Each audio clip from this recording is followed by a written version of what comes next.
The really positive economic news, the fact that the Canadian economy does appear set for a soft landing, that's good news.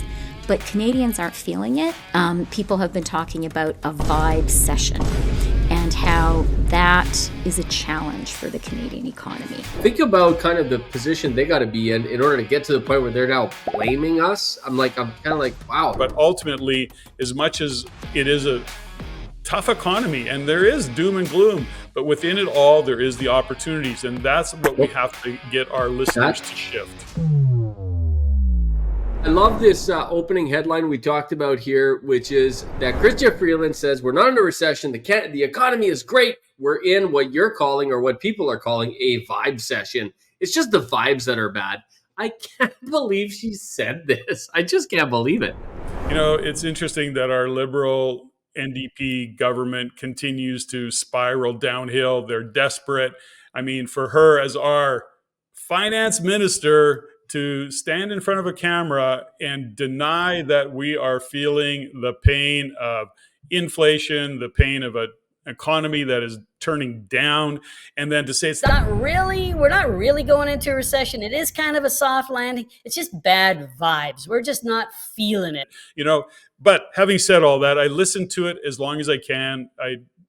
That's really hard for me to do. But JG, this goes back to one of the things that I often shine a light on, which is in some regards, it is a bad vibe. And that is because consumer confidence continues to be challenged. Like, people just aren't feeling confident. The challenge with that, of course, is as consumer confidence drops, it really is an indication that people aren't spending money.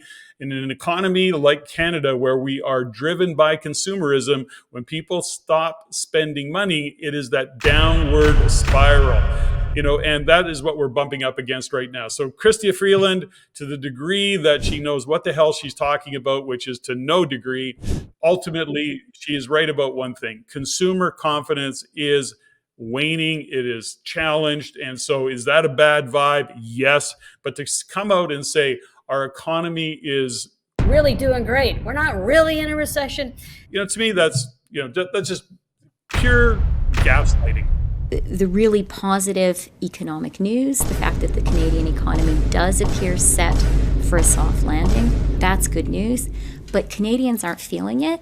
People have been talking about a Vibecession and how that is a challenge for the Canadian economy. Well, I was just going to say, Patrick, it's like, as speakers, you and I have done, tens of thousands of hours of public speaking.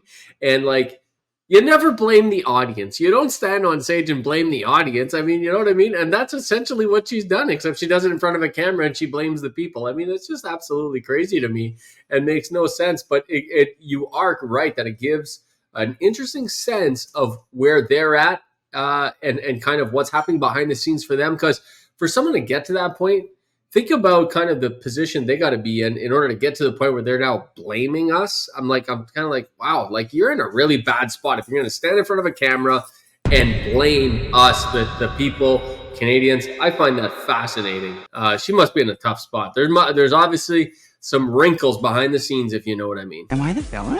I don't think I'm the villain. Well, it just really shines a light on the incompetence of our government, and that is something that we've talked about many times. The good news is that it will go away. I think that our NDP Liberal government is going to get literally crushed in an epic way going forward. That's the good news. Through all of this, I always come back to, okay, what does this mean? So fundamentally, JG, we talk about it. I mean, I get kind of teased about being the doom and gloomer boomer, but ultimately, as much as it is a tough economy and there is doom and gloom, but within it all, there is the opportunities. And that's what we have to get our listeners to shift. That's what I was going to just about to say, Patrick, which is, listen, this isn't necessarily wrong. The market is where the market is, and you have to meet the market where it is.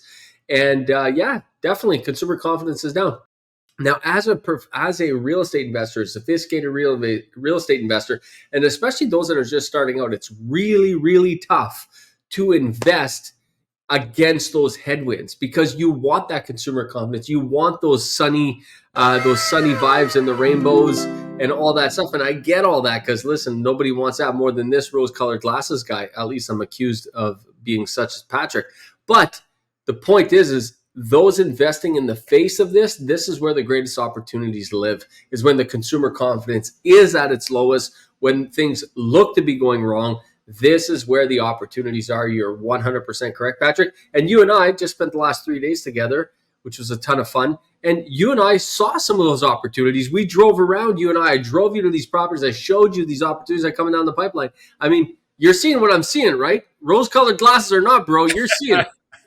Well, and that's the thing, right? Is that, to your point, we drove around and saw the opportunities, and you're very familiar with your own backyard. And that is part of the, whole thing, is that you got to be dialed into what's going on. You can't be sitting on the sidelines thinking that these opportunities are going to fall in your lap. You're not. So is it harder work? Yes. Do you need to be courageous? 100%. But JG, one thing that we didn't really talk about. So as much as Stephanie and I had the opportunity to speak at a TEDx event, so fun, university students, it was just inspiring and actually gave me hope for the future when I talked to some of these kids and we saw where that was going. Like, it was awesome. But on the previous day, I spoke to a large group of professionals that are in the real estate business, and they're just in business in general. And, I laid out what I was seeing and what was happening overall, and understanding one fundamental thing is that they're looking at it and they come around and they go, man, it's so hard to be optimistic about our economy, but they also see what's going on. And really what I delivered on in that particular presentation that I did was an overarching, where's the economy today? Where do I see it going? But we all had the conversation around, as much as this is about growing wealth, JG, I cannot stress this enough. This is about wealth preservation. We'll call her our finance minister. That's what her title is.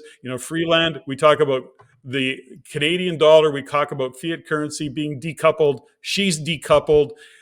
At the end of the day, we look at what's happening with our dollar. We need to get our capital placed into a store of value. Real estate is one of those stores of value. That's about wealth preservation. Can't stress it enough. And this is an opportune time. So if you like these episodes and you want to learn more about what's going on with real estate in Canada, investing in real estate, and understanding how to invest in real estate the right way, head on down to the descriptions below. Follow those links.